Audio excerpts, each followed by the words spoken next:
കഴിഞ്ഞ ദിവസം സംസ്ഥാനത്ത് ഒരു കൂട്ടം ലോക സഞ്ചാരികൾ എത്തിച്ചേർന്നു.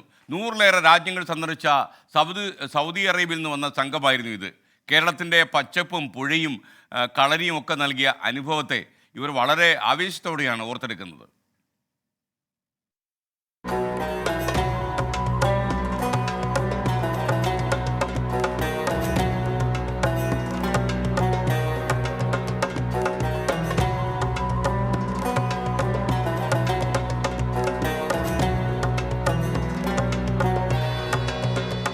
സൗദിയുടെ മണലാരണ്യത്തിൽ നിന്നും പച്ചപ്പ് തേടി കേരളത്തിന്റെ സൗന്ദര്യം ആസ്വദിക്കാനെത്തിയ ലോക സഞ്ചാരികളാണിവർ.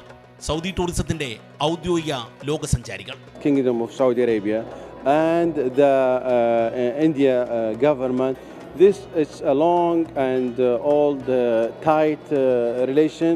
കേരളത്തിന് അറബ് രാജ്യവുമായുള്ള പഴയ സൗഹൃദത്തിന്റെ തുടർച്ചയായുള്ള സാംസ്കാരിക കൈമാറ്റത്തിന്റെ ഭാഗമായാണ് ഇവരുടെ ഇന്ത്യൻ പര്യടനം.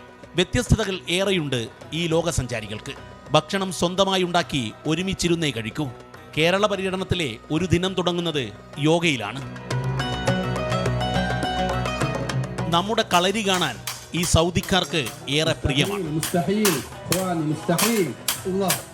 Really, it's amazing and I recommend Kerala for everyone. ഇത് മദീനയിൽ നിന്നുള്ള ലോക സഞ്ചാരി ആതിബ് മദീന. 162 രാജ്യങ്ങൾ സഞ്ചരിച്ച ശേഷമാണ് ഇന്ത്യയിലേക്ക് എത്തുന്നത്. ذهبنا إلى وايناد منطقة الجبلية فيها هايكينج جميل. ലോകരാജ്യങ്ങൾ ഏറെ കണ്ടവരാണ് ഇവർ എല്ലാവരും. 81 country, India is 81. Along 30 years I travel all the world. കേരളത്തെക്കുറിച്ച് പറയാൻ ഇവർക്കേറെയുണ്ട്. വയനാടിന്റെ പച്ചപ്പാണ് ഇവർക്കേറെ ഇഷ്ടം.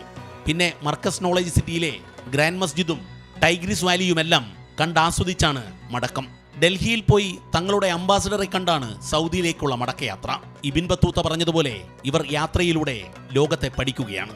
ഒപ്പം 2 സൗഹൃദ രാജ്യങ്ങളുടെ സാംസ്കാരിക വിനിമയം കൂടി യാഥാർത്ഥ്യമാക്കുകയാണ് ഇവർ. അറബ് നാടുകളുമായുള്ള നമ്മുടെ കേരളത്തിന്റെ ബന്ധം ചിരപുരാതനമാണ്.